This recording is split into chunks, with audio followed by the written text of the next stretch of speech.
Penyuntikan vaksin COVID-19 banyak ditunggu masyarakat. Untuk mengakhiri pandemi, di antara berbagai syarat vaksinasi, syarat yang satu ini wajib dipenuhi. Ya, tekanan darah harus stabil. Menurut dokter spesialis penyakit dalam Adi Ninggar, ada dua jenis hipertensi, yaitu hipertensi sementara dan penyakit hipertensi. Hipertensi sementara terjadi saat seseorang merasa cemas atau mengalami stres yang membuat denyut jantung cepat sehingga menyebabkan tekanan berlebih pada pembuluh darah.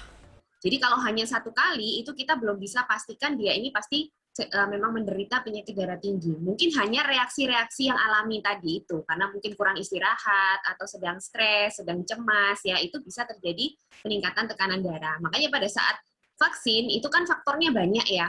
Ya itu tadi yang saya bilang, mungkin orangnya habis berjalan agak jauh, belum sempat istirahat. Tenaga kesehatan menyarankan agar sebelum divaksin, peserta beristirahat dengan cukup dan melakukan olahraga ringan. Berdasarkan data dari tim Litbang Sianan Indonesia, olahraga ringan seperti yoga dan meditasi baik untuk mengurangi potensi kenaikan tekanan darah. Meditasi bertujuan melatih fokus pikiran sehingga memiliki pandangan yang jernih dan memberi ketenangan. Praktek ini umumnya dijalankan dengan duduk tenang dan mengatur pernapasan perlahan selama 15 hingga 20 menit. Tempat meditasi pun harus memiliki sirkulasi udara yang baik untuk menyempurnakan tujuan meditasi. Adapun penyakit hipertensi merupakan situasi berbeda.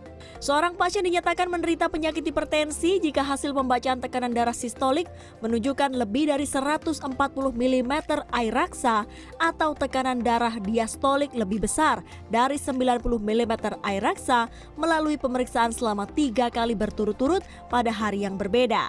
Adi Ninggar pun menyebut 90% penyebab penyakit hipertensi tidak diketahui. Sementara itu pola hidup sehat berlaku bagi setiap orang. Terlebih penderita penyakit hipertensi wajib mempertahankan komitmen tersebut jika tidak ingin ada konsekuensi kesehatan yang lebih kronis. Pola makan menjadi faktor utama.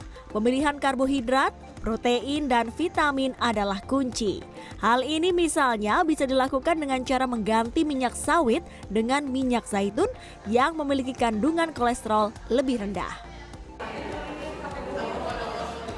Kalau menu yang satu ini lengkap banget karena ada protein, ada karbohidrat, ada sayur dan juga buah. Di sini yang menarik yang membuat ini dikatakan makanan sehat adalah cara memasaknya. Kalau ini adalah ayam yang dikukus. Kalau misalnya kalian pengen yang goreng-goreng gimana ya? Nah, seperti ini ada tomat yang ditumis tapi menggunakan minyak zaitun yang rendah kolesterol.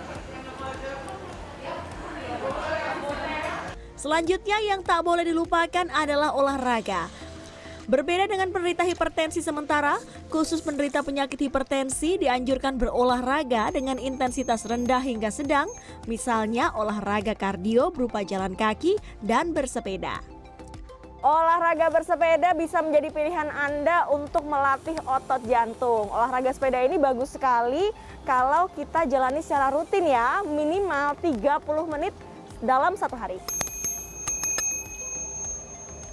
Jika gaya hidup sehat tidak diterapkan, ancaman penyakit hipertensi bisa semakin mengerikan dan harapan mendapatkan vaksin COVID-19 pun sirna. Kalau misalnya dia ternyata memang tensinya tidak terkontrol, dia harusnya punya riwayat darah tinggi yang sudah lama. Yang berbahaya salah satunya itu, kalau misalnya pada saat dia disuntik, tiba-tiba dia cemas, tensinya melonjak naik, bisa terjadi tiba-tiba dia stroke, tiba-tiba dia terkena serangan jantung. Tentunya usaha menjadi sehat tidak bisa dilakukan dalam waktu sehari 2 hari saja. Perlu komitmen kuat untuk menjadi lebih sehat. Dea Kartika, Indra Raharja, Jakarta.